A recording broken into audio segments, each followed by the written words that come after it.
Hi friends, welcome back to my channel. If this is your first time here, hello, my name is Mika. Thank you so much for stopping in. So heart to heart, first of all, happy Father's Day to all my fathers out there that are doing the best that they can, and happy Juneteenth.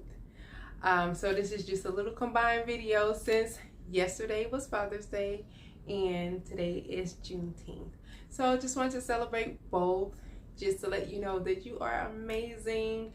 Any race of fathers out there, I am proud of you all. Keep doing what you're doing. Keep striving to be the best that you can be. Stop comparing yourself to people who are in a different tax bracket than you are, or just offer their kids things that maybe you cannot. That's okay. The only thing that matters to God is that you're out here trying. That's it. You're trying the best that you can with the tools that you can, with the finances that you can. You're doing the best that you can. The fact that you're a part of your children's life is all that matters. At the end of the day, those kids are going to always remember and respect that no matter if y'all had a big house living in a mansion or if you're living in a one-bedroom apartment, they're going to always remember that you were there. That's all that matters. People won't always remember what you do for them, but they'll always remember how you make them feel. So to my fathers out there, especially my Black fathers, since we are in celebration of Juneteenth, thank you so much for being there. Especially for Black fathers, again, it is not as common as it should be for the Black father to be in the home or to be in their children's life. If you are a father who are choosing to stand up and to step out and do the best that you can for your kids, whether you and the mom gets along or you and the mom are together or not, as long as you are there, you are making a difference. You are so important. You are so important. And no one tells you enough that you are valued.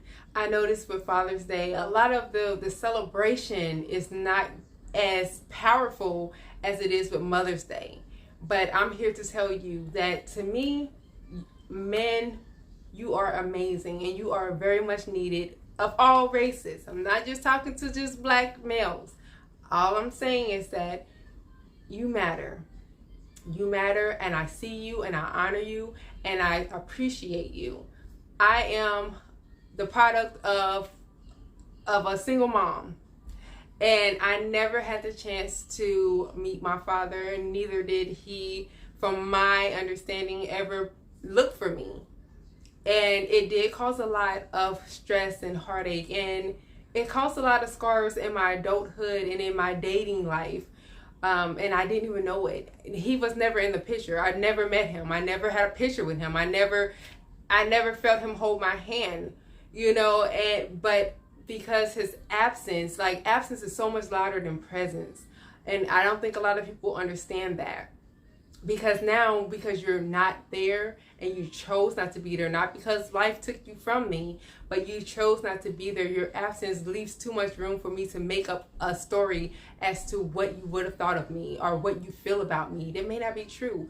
I grew up feeling like I was not wanted when it came to thinking about my father and even his side of the family, because none of them ever reached out to get to know me. I felt like, that he didn't love me, that he was ashamed of me. And it caused me to believe and to feel like it's okay for a man to not be there. Thus, once I became a mother myself, I was not okay with my child's father not being there, but because I was groomed in that way growing up without my father, when we realized the relationship was not working, stepped into embracing the aspects of my mother, who was saying, regardless if you're here or not, I'm going to do the best that I can to take care of my kids. And it caused me to feel like that was okay. But now that my daughter's 16, I'm starting to see the damages that this caused on her. I never put it in place when my child's father was not together that he could not see his child. The door is always open. It's still open. He's made that decision to not be a part of our daughter's life. He's made that decision on his own. And now, because she knows that, she's even reached out to him on her own. She's old enough to have her own relationship. And so when she's tried to keep that communication, that line of communication open with him, and when she's tried to, give him chance after chance and opportunities to be a part of her life and a part of who she has grown to be, he's always shut that door. So now I'm seeing the damaging effects trickle down onto her, where she's getting love. She gets love from me. She gets love from my family. She gets love from her friends, but she's seeking that love in a man because she does not have her father there. She wants to prove to herself that, hey, I am lovable by the opposite sex. And because of that, it is, not that she's putting out, I want to get this clear. She's not, putting herself out there or giving her body away or, doing anything crazy that most teenagers would do. She's not doing that, but she just seeks that attention. She wants a boy to tell her that she's pretty. She wants a boy to make her feel like, let me open the door for you. Let me let you know that I see you and you are beautiful and you are precious. The things that her father should have been telling her, and that he had ample opportunities to do, but he chose not to. So now it's like she's in, I have to prove it to myself that I can't get this from the world. So I'm just letting you know, fathers, whether you have a boy or a girl, it is so vitally important that you are there and you are teaching them that they are loved and that they are enough, because you are their first love. Besides Jesus and God themselves, you are their first love in the flesh. So whatever you are instilling into them by being there or not being there, it's going to affect the rest of their life.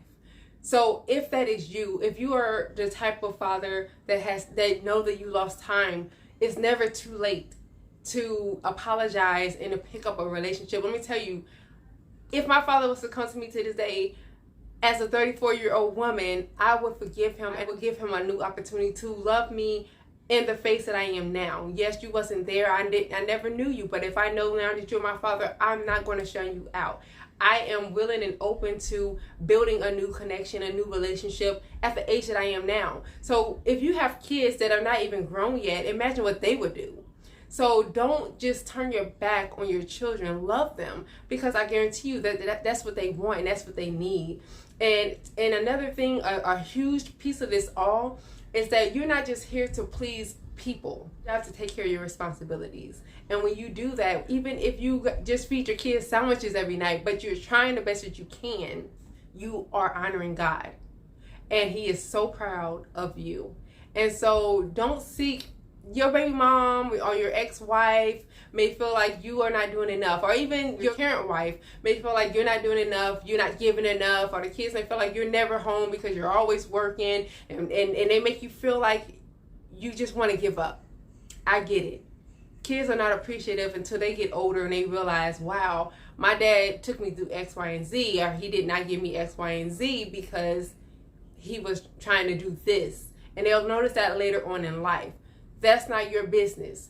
Let them think negative of you. Trust me, I'm a single mom.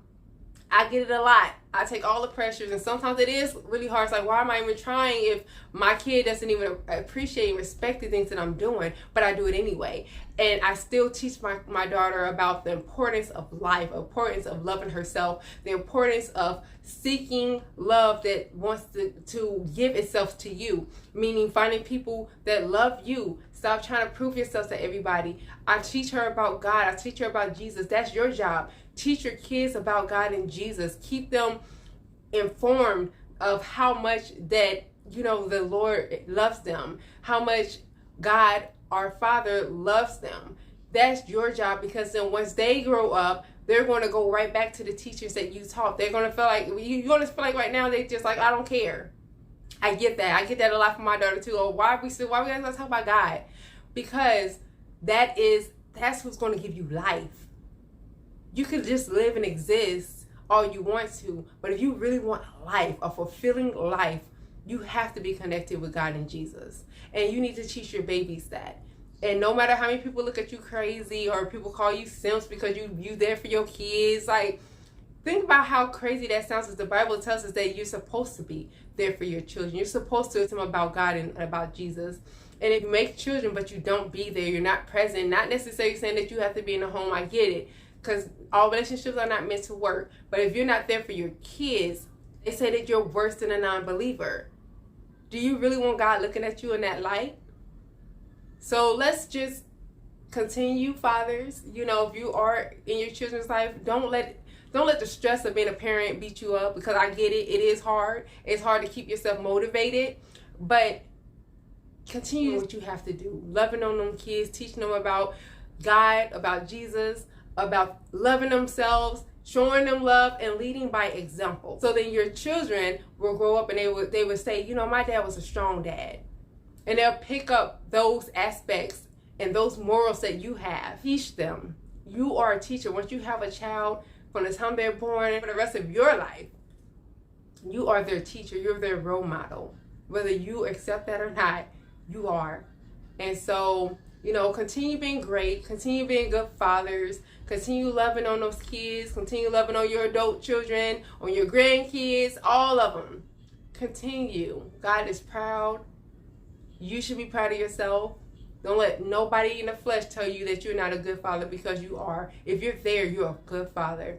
If you are loving, you are a good father. If you're trying the best you can, you are a good father. And I appreciate you and I thank you for that. So happy Father's Day to you. I hope you had a wonderful, wonderful Father's Day. Keep doing the good work that you're doing.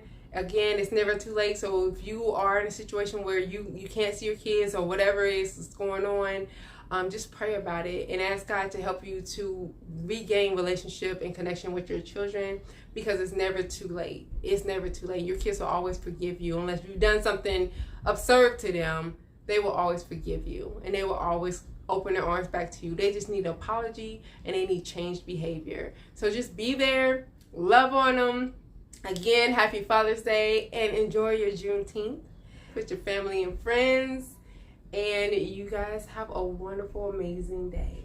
Bye.